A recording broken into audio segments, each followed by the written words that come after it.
விதைகள் இயக்கம் இது மண்ணிற்கு மக்களுக்குமான விதைகளின் குரல். திமுக கூட்டணி மிக வலுவாக இருக்கிறது என்று சொல்லி நான் பல வீடியோக்கள்ல சொல்லியிருக்கேன். அந்த கூட்டணி உடையணும்னாக்க மிக வலுவான காரணம் தேவை. அந்த காரணம் இருந்தால் மட்டும்தான் அந்த திமுக கூட்டணி உடையணும் நான் சொல்லியிருக்கேன். அதற்கான காரணம் திமுக கூட்டணி உடைவதற்கான காரணம் இப்போது கணிந்து வந்திருக்கிறது. அதற்கான சூழலும் ஏற்பட்டிருக்கிறது. திமுக கூட்டணியில் இருக்கக்கூடிய 3 மிக முக்கியமான கட்சிகள், தமிழக வாழ்வு உரிமை கட்சி, விடுதலை சிறுத்தைகள் கட்சி, மார்க்சிஸ்ட் கம்யூனிஸ்ட் கட்சி இப்பொழுது போர்க்குடியை தூக்கி இருக்கிறது. உண்மையாகவே இது மு.க. ஸ்டாலின் அவர்களுடைய தூக்கத்தை கெடுத்திருக்கிறது.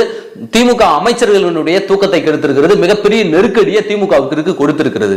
அதனுடைய வெளிப்பாடுதான் கே. பாலகிருஷ்ணன் அவர்களை விமர்சித்து மிக காட்டமான ஒரு பதிலடிய நீங்க திமுகவை தோற்கடிக்கணும்னு நினைக்கக்கூடிய சதிகார கூட்டணிக்கு நீங்க வழி போடுறீங்க, அந்த கூட்டணி கூட சேர பாக்குறீங்க அப்படின்ற ரீதியில முரசொலி கடுமையான பதிலடிய மார்க்சிஸ்ட் கம்யூனிஸ்ட் கட்சியினுடைய செயலாளர், மாநில செயலாளர் கே. பாலகிருஷ்ணன் அவர்களுக்கு முரசொலி தரப்புல கொடுத்திருக்கு. இந்த முரசொலியினுடைய குரல் என்பது திமுகவில் இருப்பவர்களுடைய குரல். திமுகவினருடைய ஒப்புதல்களோடு தான் இந்த முரசொலி இந்த காட்டமான பதிலடியை கொடுத்திருக்கு.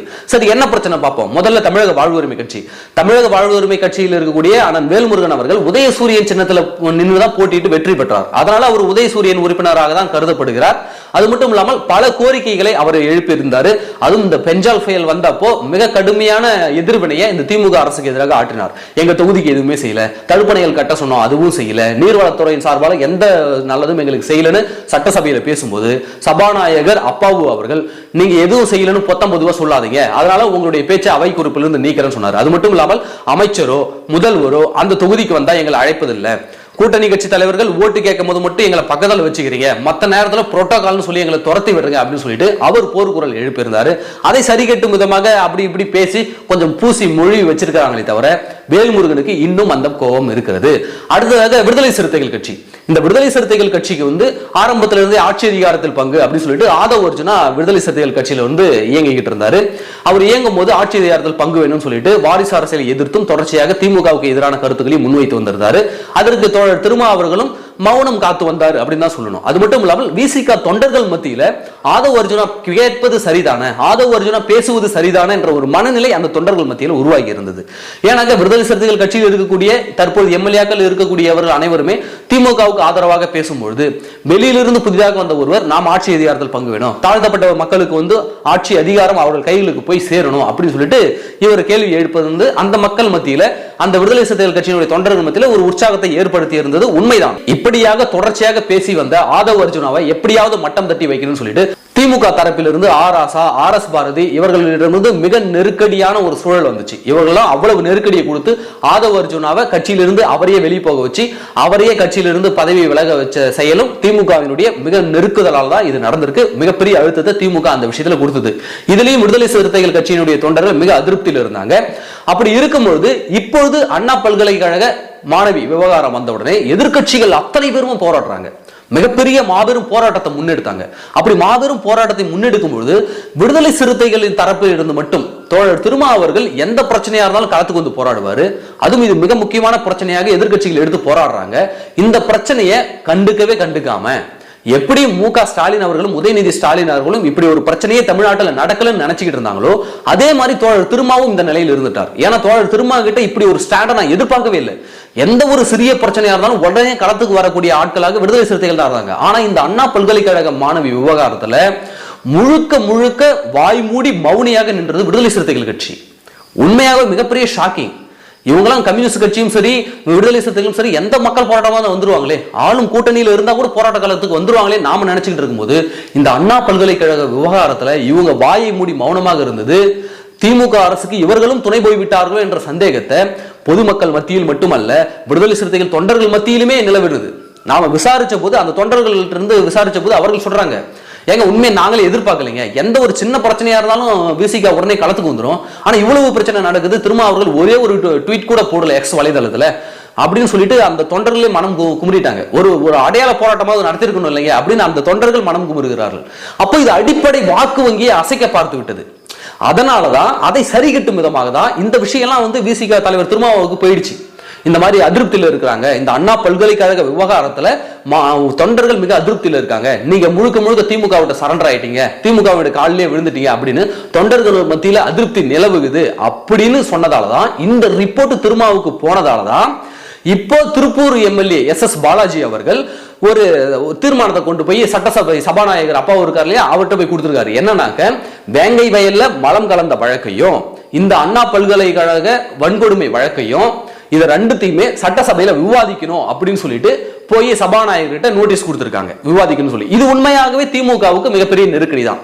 இது சட்டசபையில விவாதிக்கப்பட்டால் மிகப்பெரிய கலவரம் சட்டசபையில் நிச்சயம் வெடிக்கும். எடப்பாடி பழனிசாமி அவர்கள் இது மிகப்பெரிய பிரச்சனையாக கொண்டு போவார். பாதிக்கப்பட்ட மாணவிக்கு நீதி கொடுங்க, யார் அந்த சார்னு மீண்டும் கேட்பாரு சட்டசபையில். அப்ப இது உண்மையாகவே மிகப்பெரிய நெருக்கடியை திமுகவுக்கு ஏற்படுத்தும். அது மட்டும் இல்லாமல் இது விவாதமா கொண்டு வந்தாக்க விசிக என்ன டிஃபெண்ட் பண்ணுனாக்க, பாத்தீங்களா நாங்க போராட்ட காலத்துல இல்லைன்னு சொன்னீங்க, ஆனா நாங்க தான் இது சட்டசபையில விவாதமாக்குறதுக்கு நாங்க தான் காரணம் சொல்லிட்டு டிஃபெண்ட் பண்ணிக்குவாங்க. அதற்காக தான் எஸ் பாலாஜி அவர்கள் இந்த நோட்டீஸை சபாநாயகர் அப்பாவு கிட்ட கொடுத்திருக்கிறாரு. அப்போ விசிகாவுக்கு இந்த அண்ணா பல்கலைக்கழக விவகாரத்துல மிகப்பெரிய பின்னடைவு ஏற்பட்டது. அந்த பின்னடைவை சமாளிக்கும் விதமாக இந்த நோட்டீஸ் கொடுத்திருக்காங்க. இதனாலையும் திமுக தரப்பு மிகப்பெரிய அதிருப்தியில் இருக்காங்க. என்னடா இது நம்ம கூட இருந்துகிட்டு நமக்கு எதிராக நோட்டீஸ் கொடுக்குறாங்களே, சட்டசபையில விவாதிக்க சொல்றாங்களே, இது மிகப்பெரிய பிரச்சனையா மாறுமே அப்படின்னு சொல்லிட்டு திமுக தரப்புல ஒரு மிகப்பெரிய கடுமையான அதிருப்தியில் இருக்கிறாங்க. ஏற்கனவே தனக்கு அதிகாரம் வேண்டும், ஆட்சி அதிகாரம் வேண்டும், ஆட்சியில பங்கு வேணும் அப்படின்னு விடுதலை சிறுத்தைகள் தரப்புல கோரிக்கை எழுப்பப்பட்டது. இப்ப அண்ணா பல்கலை வழக்கையும் அது மட்டும் இல்ல வேங்கை வழக்கையும் விவாதிக்கணும் சட்டசபையில் கொண்டு வந்து கொடுக்கறாங்க. இதெல்லாம் தங்களுக்கு எதிராக இருக்கிறதும் சொல்லிட்டு திராவிட முன்னேற்ற கழகத்தை சார்ந்தவர் நினைக்கிறாங்க. மு.க. ஸ்டாலின் அவர்களும் அமைச்சர் அவர்களும் இதான் நினைக்கிறாங்க. அடுத்ததாக மார்க்சிஸ்ட் கம்யூனிஸ்ட் கட்சி கே. பாலகிருஷ்ணன் அவர்கள் விழுப்புரத்தில் நடந்த ஒரு மிகப்பெரிய மாநாடு, மாநில மாநாடு 24வது மாநில மாநாடு அங்க நடைபெற்றது. அந்த மாநாட்டில் கே. பாலகிருஷ்ணன் அவர்கள் குமரிட்டாரு. என்னங்க போராட்டம் செய்ய வந்தாலே கைது பண்றீங்க, போராட்டத்தை அனுமதிக்க மாட்டேங்கிறீங்க, இங்க அறிவிக்கப்படாத எமர்ஜென்சியை கொண்டு வந்து நிலவி இருக்கிறீங்களா? அறிவிக்கப்படாத எமர்ஜென்சி தமிழ்நாட்டில் நிலவுதா? காவல்துறை முதலமைச்சரின் கட்டுப்பாட்டின் கீழ் தான் இருக்குதா? முதலமைச்சர் காவல்துறையை முதலமைச்சர் தான் கட்டுப்படுத்துறாரா, இல்ல தன்னிச்சையாக காவல்துறை இயங்குதா? சீப்பை மறைச்சி வச்சுட்டாக்க கல்யாணம் நின்றுடுன்னு நினைக்கிறீங்களா? நீங்க எதற்கெடுத்தாலும் கைது பண்றீங்க, ட்வீட் போட்டாலும் கைது பண்றீங்க, ஒரு போராட்டத்துக்கு வந்தாலே போராட்டம் நடத்த அனுமதி தராமல் கைது பண்றீங்க அப்படின்னு சொல்லிட்டு மிக காட்டமான கேள்விகளை எழுப்பியிருந்தார். அவருக்கு பதிலடி கொடுக்கும் விதமாக முரசொலி என்ன பேசியிருக்காங்கன்னாக்க, நீங்க திமுகவுக்கு எதிராக சதி செய்யக்கூடிய கூட்டணிக்கு நீங்க வழிவகுக்கிறீங்க, நீங்க அந்த பக்கம் போறீங்களோ, நீங்களும் சதி செய்றீங்களோன்னு அச்சம் எங்களுக்கு எழும்புது, இது கூட்டணிக்கு இலக்கணம் அல்ல அப்படின்னு சொல்லிட்டு முரசொலியும் பதிலடி கொடுத்திருக்கு. சரி, ஏன் கே. பாலகிருஷ்ணன் இந்த குரலை எழுப்புறாருனாக்க, இதற்கு முன்னாடி ஒரு பிரச்சனையை நாம மறந்துட்டோம், சாம்சங் தொழிற்சங்க பிரச்சனை. இந்த பிரச்சனையில தான் கம்யூனிஸ்ட் கட்சிகளுக்கு மிகப்பெரிய அதிருப்தி திராவிட முன்னேற்ற கழகத்தின் மத்தியில் வந்தது. ஏன் அப்படின்னாக்க, கம்யூனிஸ்ட் கட்சிகளுடைய அடிப்படை வாக்கு வங்கி இப்போதைக்கு எங்க வலுவா இருக்குதுனாக்க, இந்த தொழிற்சங்க வட்டாரத்தில் தான் அவர்களுடைய அடிப்படை வாக்கு வங்கி வலுவாக இருக்கிறது. ஏன்னா நிறைய தொழிற்சங்கங்கள் இருக்கு, திமுக சார்பில் தொழிற்சங்கங்கள் இருக்கு, பாட்டாளி மக்கள் கட்சியின் சார்பில் தொழிற்சங்கம் இருக்கு, அனைத்து இந்திய அண்ணா திராவிட முன்னேற்ற கழகத்தின் சார்பில் தொழிற்சங்கங்கள் இருக்கு. எவ்வளவோ தொழிற்சங்கங்கள் இருந்தாலும் இன்றைக்கும் கம்யூனிஸ்ட் கட்சிகளால் நடத்தப்படக்கூடிய CITU அந்த தொழிற்சங்கம் தான் தமிழ்நாடு அளவுல மிக வலுவாக இருக்கக்கூடிய தொழிற்சங்கம். அதுதான் மிகப்பெரிய தொழிற்சங்கம். அதுல ஒரு 10,000 பேர் இருக்கிறாங்க வச்சுங்களேன், அது 10,000 ஓட்டு இல்ல, அந்த 10,000 பேருடைய குடும்பத்தில் இருக்கிற வாக்குகளும் அந்த CIT தொழிற்சங்கம் யாரை ஆதரிக்குதோ அவங்களுக்கு தான் விடும். அது ஒரு மிகப்பெரிய வாக்கு வங்கி கம்யூனிஸ்ட் கட்சிக்கு. அந்த தொழிற்சங்கத்துக்கு சாம்சங் விவகாரத்தில் மிகப்பெரிய அதிருப்தி, மிகப்பெரிய உள்ளடி வேலையை திமுக பார்த்து விட்டுருச்சு. சாம்சங் தொழிலாளர் எதற்காக போராடுறாங்க? 11 மணி நேரம் வேலை நேரத்தை குறைக்கணும், எங்களுக்கு தரமான உணவு வேணும், போக்குவரத்து வசதி சரியாக செஞ்சு தரணும், அது மட்டும் இல்லாம குழந்தை பிறந்தா கல்யாணம்னாக்க உரிய விடுப்பு கொடுக்கணும், உரிய லீவு கொடுக்கணும் அப்படின்னு சொல்லிட்டு அவர்கள் உரிய கோரிக்கையை வச்சு போராடினாங்க. அது மட்டும் இல்லாமல் சங்கம் அமைப்பதற்கான உரிமை எங்களுக்கு வேணும், சாம்சங் கம்பெனியினுடைய பெயரில் சங்கம் அமைப்பதற்கு எங்களுக்கு உரிமை வேண்டும் சொல்லி போராடுறாங்க. அதுக்கு CIT தலைவர் சவுந்தரராஜன் அவர்கள் போராட்டத்தை ஆதரிச்சாரு. அந்த போராட்ட காலத்தில் போய் நின்னாங்க.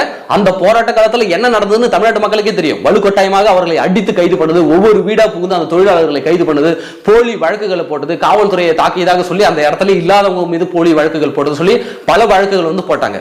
இந்த பிரச்சனையை பேசி தீர்ப்பதற்காக சாம்சங் நிறுவனத்தின் சார்பில் பணியாளர் குழு இருக்கு, பணியாளர் கமிட்டி ஒன்று இருக்கு. அந்த கமிட்டியை கூட்டிட்டு போயிட்டு தொழில்துறை அமைச்சர் TRB ராஜாவும், தொழிலாளர் நலத்துறை அமைச்சரும், சிறு குறு தொழில்துறை அமைச்சராக இருக்கக்கூடிய தாமோ அன்பரசன், இவங்க 3 பேரும் நாங்க மீட்டிங் வைக்கிறோம் சொல்லிட்டு கிட்டத்தட்ட 10 மணி நேரம் அவர்களிட்ட பேசிக்கிட்டு, எப்படி சாம்சங் நிறுவனத்திற்கு ஆதரவாளர்களுடன் பேசி இந்த பிரச்சனை முடிஞ்சிடுச்சு, சாம்சங் நிறுவனம் எல்லாம் செஞ்சு தரன்னு ஒப்புக்கிட்டாங்க அப்படின்னு சொல்லிட்டு அந்த பிரச்சனை எல்லாம் முடிஞ்சிடுச்சுன்னு பிரஸ் மீட் கொடுத்துட்டாங்க. ஆனா உண்மையாகவே சங்கம் அமைக்க வேண்டும் சொல்லி போராடிய அந்த தொழிலாளர்களை கூப்பிட்டு அமைச்சர்கள் பேசவே இல்லை. அப்ப இந்த விஷயத்துல கம்யூனிஸ்ட் கட்சிக்கு மிகப்பெரிய நெருக்கடி. ஏங்க நீங்க கூட்டணியில் இருக்கிறீங்க, உங்களால இந்த விஷயத்தை கூட செய்து தர முடியலையா அப்படின்னு உடனே, அது மட்டும் இல்லாம சிஐடியினுடைய வாக்கு வங்கின்னு ஒண்ணு இருக்குல்ல, அது வந்து ஆட்டம் காண ஆரம்பிச்சிடுச்சு.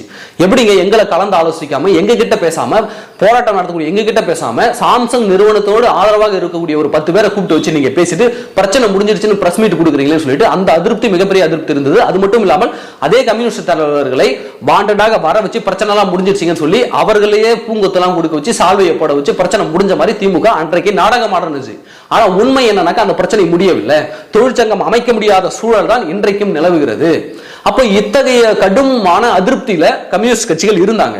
அப்ப இந்த அதிருப்தியெல்லாம் சேர்ந்து இன்னைக்கு குமுறி வெடிச்சிட்டாரு. உண்மை காரணம் அதுதான், அந்த தொழிற்சங்க பிரச்சனை தான். அடிப்படை கம்யூனிஸ்ட் கட்சியினுடைய வாக்கு வங்கியே ஆட்டம் காண ஆரம்பிச்ச அந்த தொழிற்சங்க பிரச்சனை தான் இன்னைக்கு கே. பாலகிருஷ்ணன் அவர்கள் வெடிச்சு சிதறுவதற்கான காரணம்.